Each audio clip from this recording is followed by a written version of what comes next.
Hello, welcome to the lesson on transformations of sine and cosine graphs.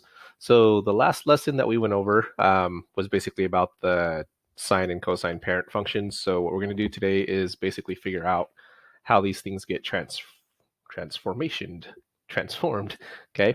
Um, Now we've done this in the past. We've done this several times now with a lot of different functions in the past. So these were all the different forms. Well, I think I'm missing exponentials. Oh wait, no, there's exponentials. Oh, I think I got all of them. Okay, so these are all the functions of the past that we've done. If you remember, we had an a value, an h value, and a k value.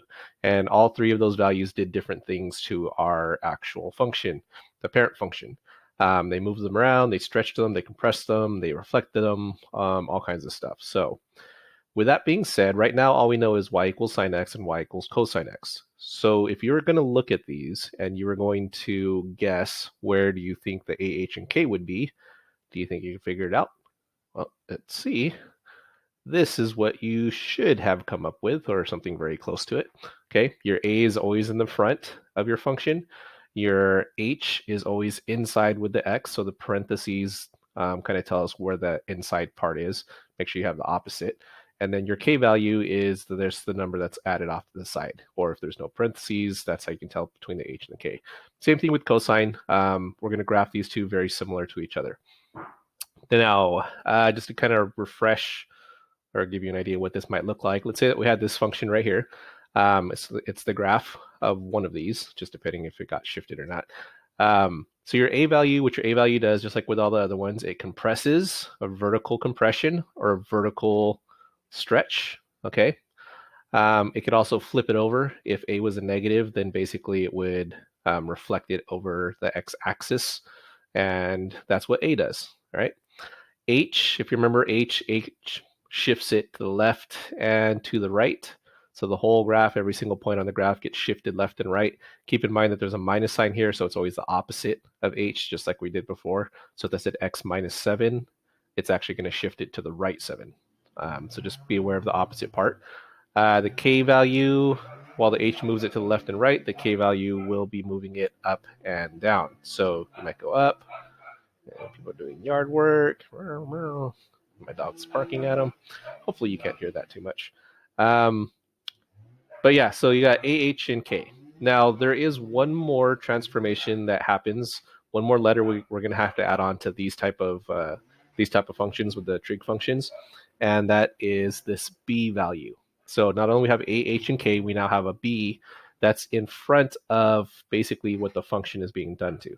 So where you used to just have no number in front of the x, now you have a number in front of the x.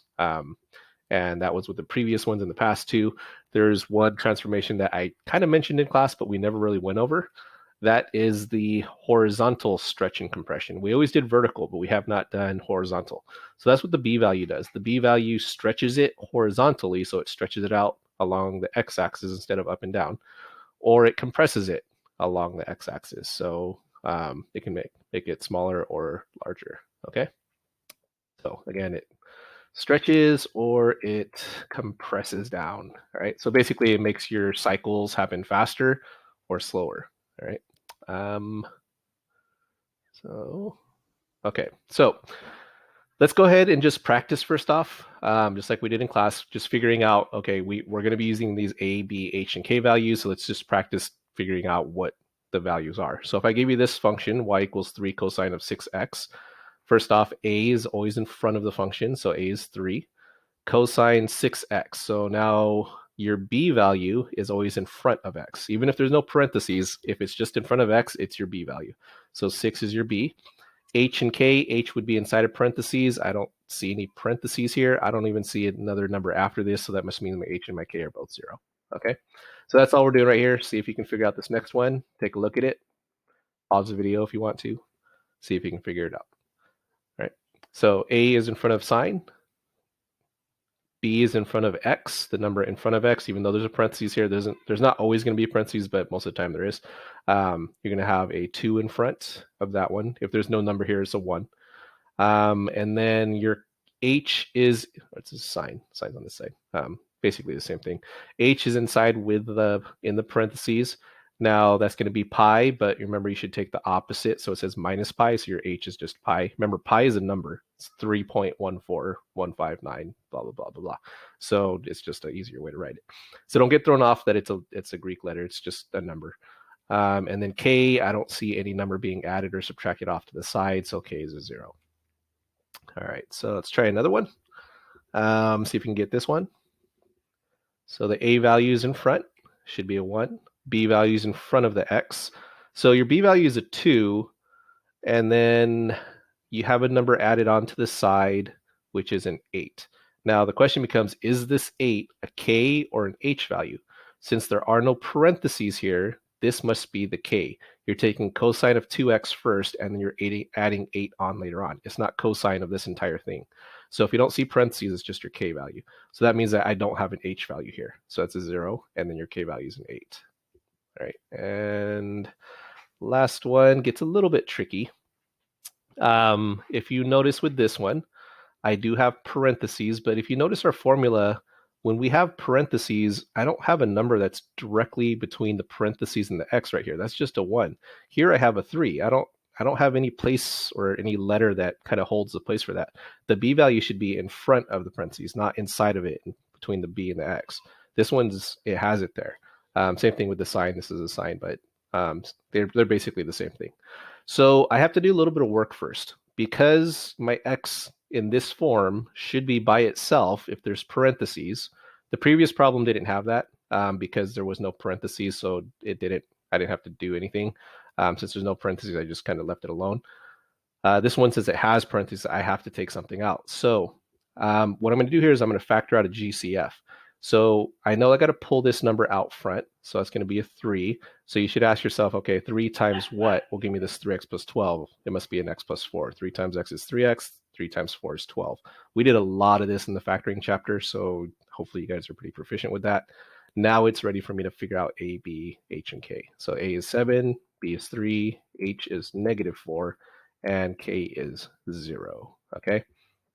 One way I've seen other teachers do this to find the h value is your b is always in front of the x, so your b is still going to be a 3 no matter if you have it in there or not. But if you set this part equal to 0 and solve it, so 3x plus 12 equals 0, and then solve it, you still get negative 4. So that's another way you could figure out your h value if you don't want to do the factoring step of pulling out a 3, is just set this parentheses part equal to 0 and then solve it out. Okay, so that's an alternate method. I'm going to show the factoring one just because it shows the h value a little bit more clear with the way that we've done it in the past. So again, factor out the 3. So if I factor out a 3, the 3 comes out front. So you're going to ask yourself, okay, 3 times what will give me 3x plus pi? So 3 comes out. So 3 times x is 3x. 3 times pi over 3 is pi. Or you can think of this like you're dividing a 3 out. So 3x divided by 3 is x. Pi divided by 3 is just pi over 3. So either you're factoring it out or you're dividing a 3 out. So you take the 3 out and then divide both of these terms by a 3, and that'll get you this inside stuff. All right. So a is 1, b is 3, h is the opposite of that, and k in this instance is 0.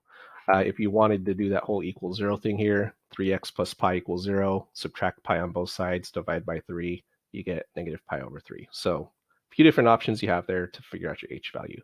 I would prefer if you factored out, but other methods are also acceptable.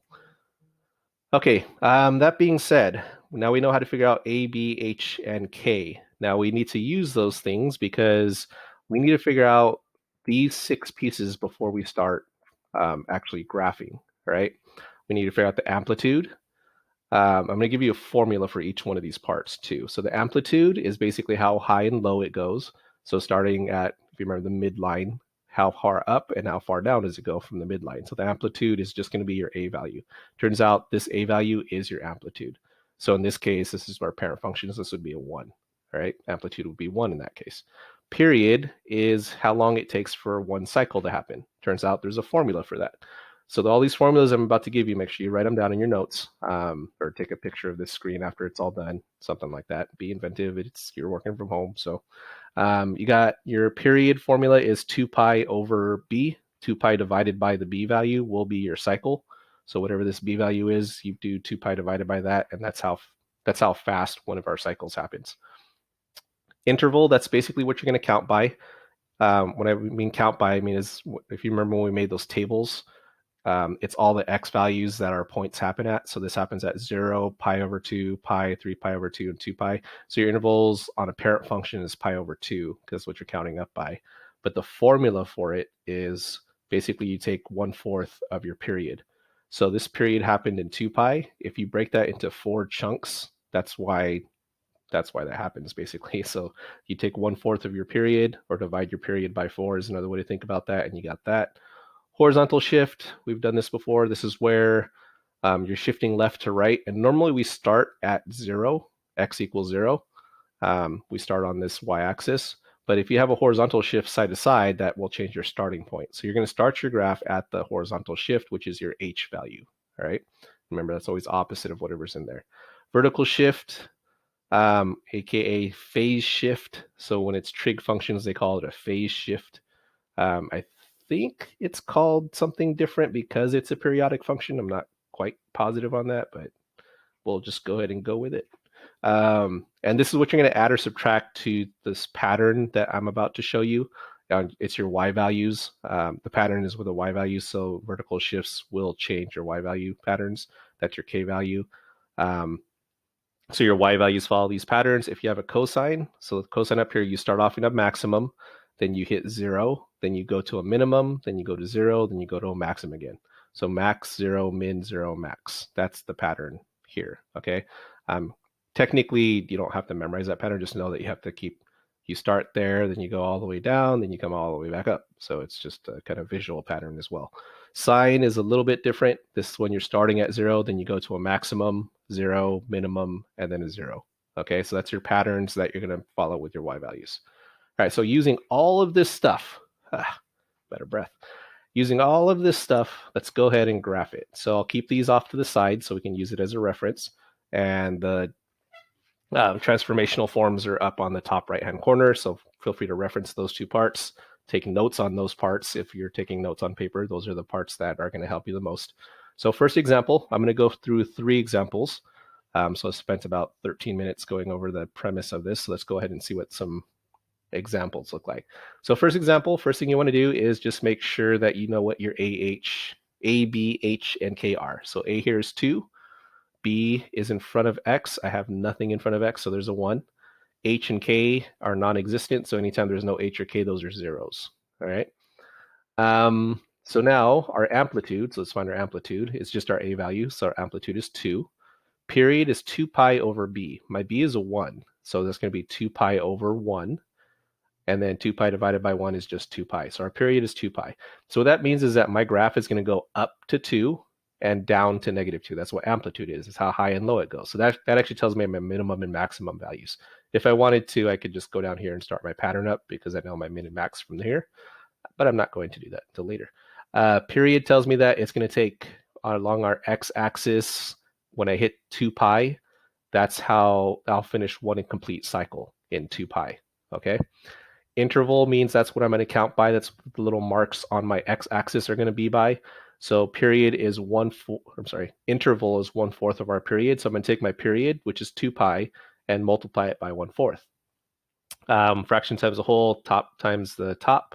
So 2 pi times 1 is 2 pi. So you get, so that 2 pi came from there, by the way, because it's 1/4 of your period. So 2 pi over 4, and then just simplify that, and you should get pi over 2. A lot of this, you're going to have to be really good about simplifying fractions, just to let you know. Horizontal shift, H was 0, K was 0, so I don't have any shifting going around. That means that whatever my pattern is, my horizontal shift, that, by the way, that's where I'm going to start my graph, so I'm going to be starting my pattern at 0. This is a sine function, so that's going to be this bottom one. All right, so my sine function, the pattern is 0. Then I go to my maximum. Remember, my maximum comes from my amplitude, so my maximum is 2. Then I get back to 0 again, and then I go to my minimum. My amplitude's 2, so that's when it goes down to -2, and then I come up to 0 again. So that's my pattern: 0, 2, 0, -2, 0. All right, now this might look kind of confusing because we haven't pieced it together yet into the graph. So let's go ahead and start graphing it. I'm going to clear off some of that stuff off the screen so that we don't have too much stuff going on. So just those main pieces are in red and the pattern at the bottom. So the first thing is you got to draw your X and your Y axes. I like to start off with my y-axis marking it off. Since I know my amplitude is 2, I know that my maximum is 2 and my minimum is 2. So I got to go up 2 and down 2. So I'm just going to put marks enough so I can fit 2 going up and 2 going down. It doesn't hurt to put extra marks if you want to. You don't have to, but it's fine. So from 1, 2 to -1, -2. Okay, next thing up is my x-axis. Now, it doesn't say how many cycles it wants me to draw here, so I'm just going to draw one cycle.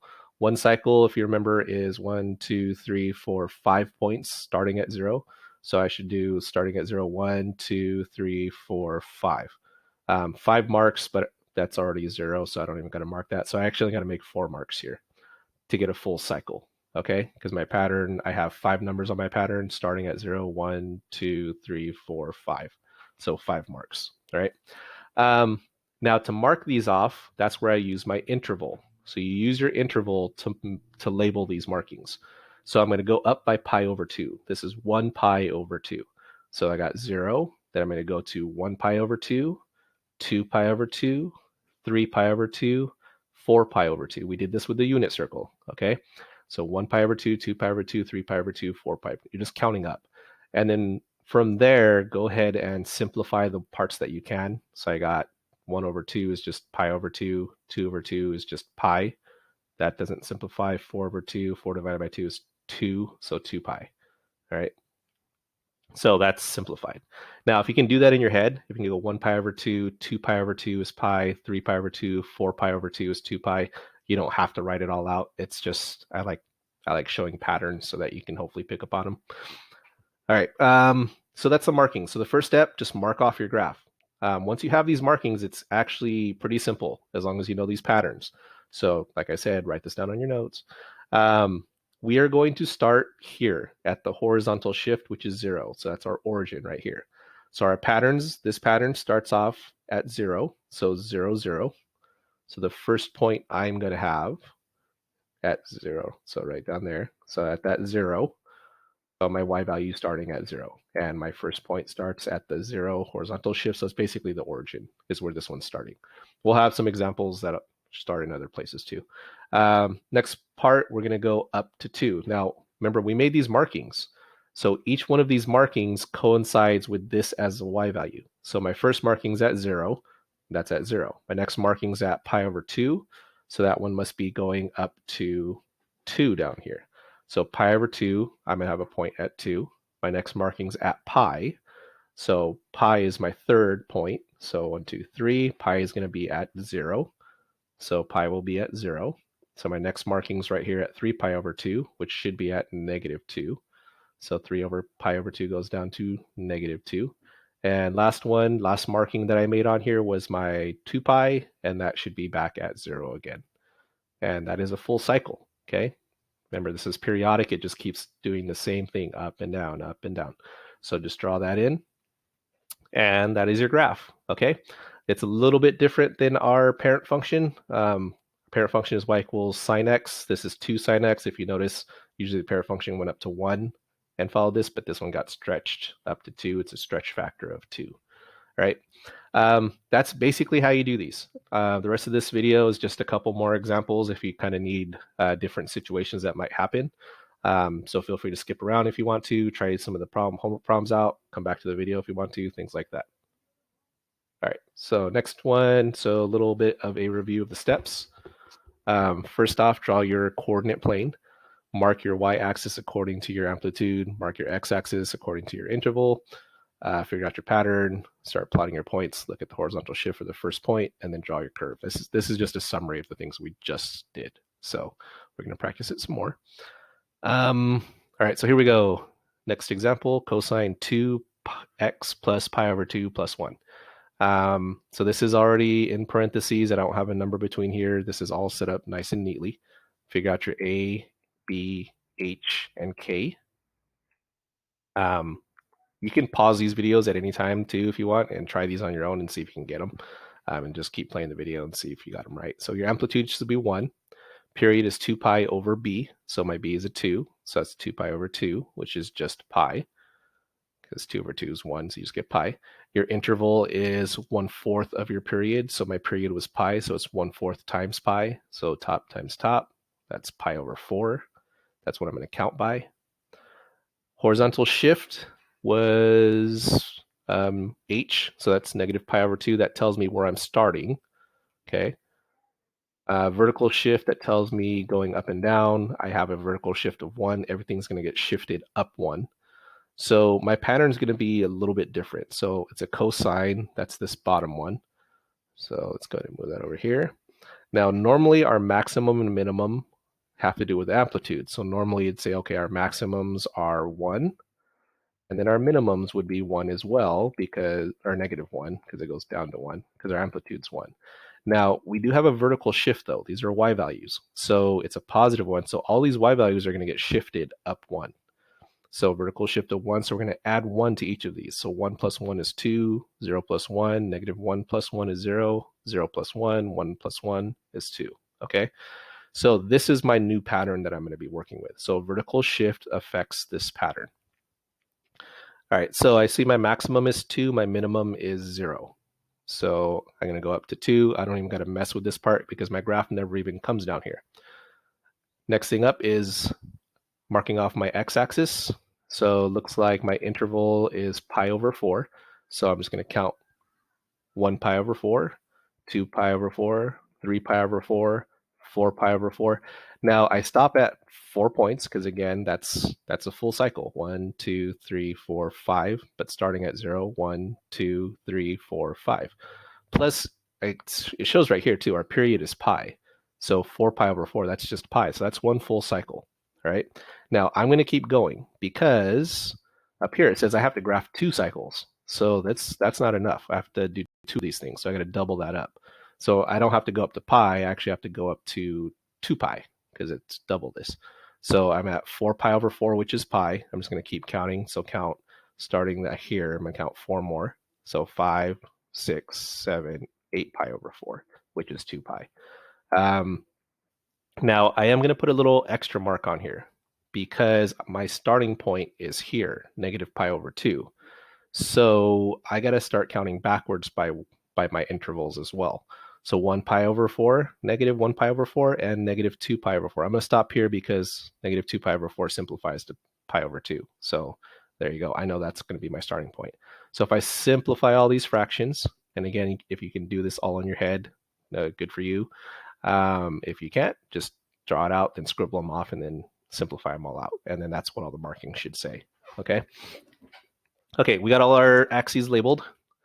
Start our pattern at negative pi over 2.